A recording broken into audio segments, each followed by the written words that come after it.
এটাকে মাথা ওটা মারবি বুঝতে পারছি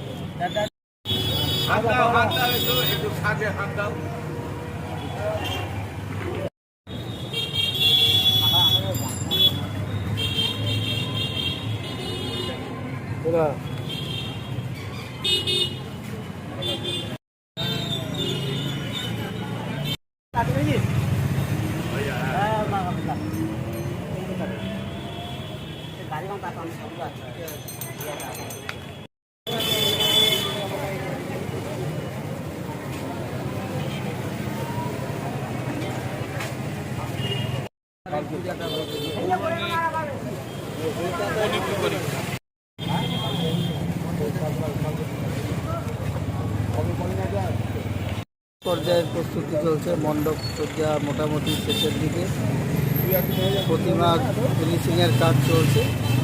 আশা করছি আমরা তৃতীয়ার মধ্যে পূজাকে উদ্বোধন করে। এবারে আমাদের থিম বনেদি বাড়ির পুজো। কলকাতা 1758 সালে প্রথম এই দুর্গা পূজা হয়, সেই থিমটাকে আমরা বলছি। এই জায়গাটা কোথায়? জায়গাটা হচ্ছে বাসুদেবতলা সার্বজনীন দুর্গোৎসব কমিটি। বলছি আপনার নাম? নিবাস সর্দার।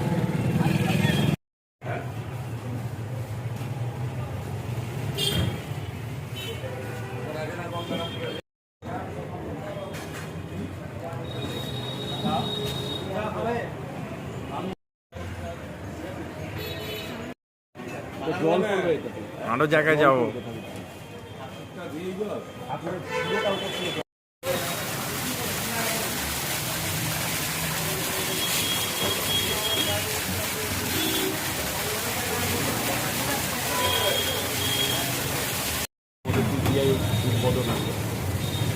এবার কিরকম কি হচ্ছে থিম? এইটা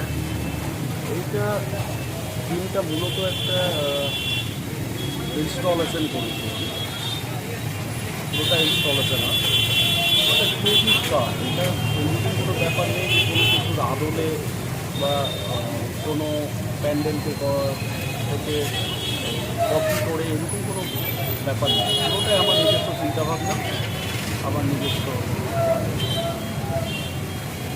দর্শনার্থী কতটা প্রভাব পড়বে, কতটা কি ভাবছেন? বিষয়টা হচ্ছে খুব গতানুগতিকের বাইরে গিয়ে প্যান্ডেলটা হয়। প্যান্ডেল বলতে যেটা একটা মানুষের মনে ধারণা, অন্তত আমাদের মালদাতে, কলকাতার ব্যাপারটা আলাদা। বিষয়টা আছে একটা প্যান্ডেল মানে কাপড় বাটাম বা আরও আনুষঙ্গিক একটা ব্যাপার। সেখান থেকে বেরিয়ে এসে আমার এই প্যান্ডেলটা অবশ্যই নতুনত্ব। কেন আমি মালদায় প্রতি বছরই আমি চেষ্টা করি দর্শকের নতুন কিছু ব্যাপার, তারও আমি সেই চেষ্টা করছি এবার দর্শকের উপর। বলছি এই জায়গাটা কোথায়? হ্যাঁ, বলছি এই জায়গাটা কোথায়? এটা নেতাজি ক্লাব, মালদা নেতাজি ক্লাব গ্রন্থাগার। বলছি আপনার পরিচয়? আমি বিবেক দাস আগে।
মিলে মাঝখানে আমরা ভেঙে পড়েছিলাম। ঘটনাটা ঘটার পর 3-4 দিন তারপর আমরা লড়াই করেছি, রাত দিন করে একটা জায়গায় এসে আমরা ভাবছি আমরা সাকসেস। আমরা মালদা জেলায় চরম একটা ছাড়া দেবো থিমের উপরে।